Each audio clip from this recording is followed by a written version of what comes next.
Hi, this is Scott Garibay, and today we're going to talk about Dungeons & Dragons, and we're going to talk about the importance of Dungeons & Dragons canon and how much momentum Dungeons & Dragons gets from the importance of something being D&D canon, and how not being D&D canon can just kill your product, in my humble opinion.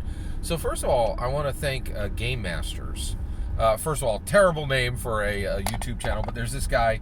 He's, there's a bunch of us now, right? 50-year-old dudes discussing Dungeons & Dragons at high frequency, right? So Gamemasters is one of them, and I've had a conversation with him. I really feel like there's this old man doesn't like new thing, right? It's just and actually I've talked with this about. I had a conversation with Gamemaster. In his comments, I was like, dude, you just rail against D&D. And not because D&D is bad, but it's just you're giving in to your old man doesn't like new thing, right? And come on, like, you know what it's like when you talk to your grandpa, or you talk, like, what's going on? Oh, these kids today, blah blah, get off my lawn, blah blah. Oh, I wish it was 1984, right? And I'm like, dude, you're a smart dude. You have a great channel. Don't give in to your geezer grump. Because it kills so many channels. It's killing Professor Dungeon Master's channel right now. He's just like, oh, I'm going in my geezer grump phase. Get ready, everybody.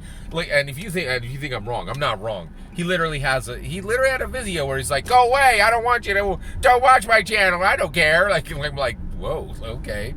Like, it was bad. He's definitely going into his geezer grump phase. So, but Gamemaster said something really powerful that I thought we need to stop and look at, right? And so he was discussing D&D canon books and something that happens with them. I don't even want to give the topic any shine, right? But his channel is called Gamemasters. I'll link to a video below of his, right? And he said something really fascinating, and I'll link to the video where he actually said this. And he said, so you create a great tabletop role playing, you create a great fantasy source book, right? And nobody wants to buy it, and why? And then he's like, here's the reason. It's not D&D canon. You can make the best tabletop role-playing game fantasy in the world, and everybody could spin the noise, the classic noise. Oh, this is a great tabletop role-playing game source book to buy, because you could just use it in whatever you like. No. It's D&D canon, or it sucks. That's what he said. Like, kind of, he said it in different words. Here was his exact words, right? They're like, people will ignore your tabletop role-playing fantasy source book because it's not D&D canon, right? And what he's, my take on that, he's right. This is why people ignore amazingly crafted tabletop role-playing game source books that are completely compatible with D&D. But your casuals, they're gonna eat it up with a spoon. Who cares, right? They don't care. Like, you can serve them whatever pablum you want, right?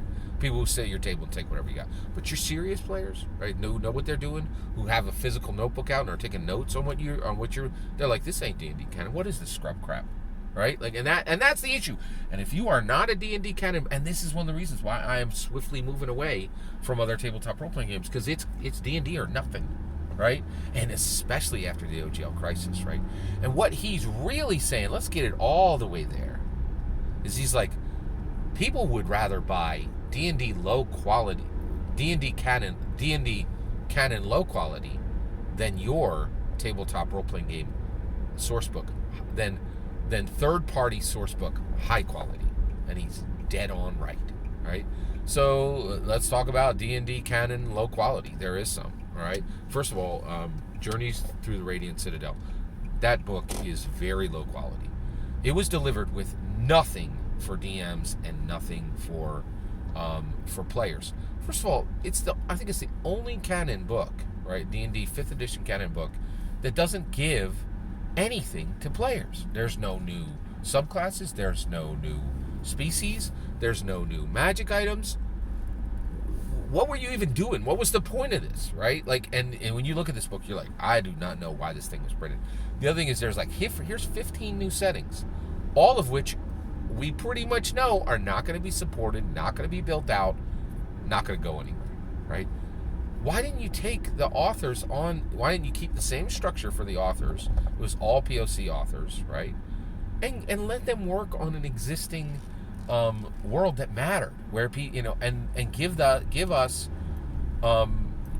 subclasses, species, and magic items that were I really feel Hasbro made a huge mistake. They brought a whole bunch of POC authors in and allowed them to do nothing that actually impacted the D&D world. And then what's even worse, if you think I'm wrong, right? Look at what Journey to the Radiant Citadel does, and then realize that they're bringing Planescape. Who's going to play Journey into the Radiant Citadels for 5 minutes once Planescape drops, which does literally the same thing. Like it's a city that goes to a bunch of worlds, right? Like, it's astounding, right? But here's the kicker, right? I'm convinced. Tell me if you think these numbers are wrong. I think Barnes & Noble alone, right, is like, yeah, we'll take 100,000 of your books, put them in our stores, right? So I think there's a standing order from Barnes & Noble for 100,000 copies on every D&D canon book that drops. And then Amazon, I think Amazon is saying, we'll take 100,000. Thank you, right? Maybe you drop Barnes & Noble to 50,000, and you take 100, and there's 100,000 orders. So day one orders on any D&D canon hardback, regardless of quality, is 150,000 books. There ain't a company in the world that can get $150,000 copy order on the highest quality third-party source book. Not the highest quality. So that means D&D canon, low quality, easily outsells D&D, easily outsells D&D. Oh, D&D canon, low quality, easily outsells third-party source book, highest quality, highest. That's from game. If you listen to Gamemasters, that's where you really. That's what he's saying actually means. He said it. He's like, you can make the highest quality third-party source book. Nobody cares. It's not D&D canon, right? And you can serve it to your Pablo meters, but you can't serve them to your serious players. And if you got even one, you're SOL, right? And that's why people are not. And all this is a nice, cute conversation before the 2023 OGL crisis. Virtual daggers out now, baby. It's for all the marbles, right? And the competition is high. Every single word of that is my humble opinion. What's important is when I get to hear your humble opinion, when you get in the comments and send your traffic. Please consider liking and subscribing, and have a wonderful millennium.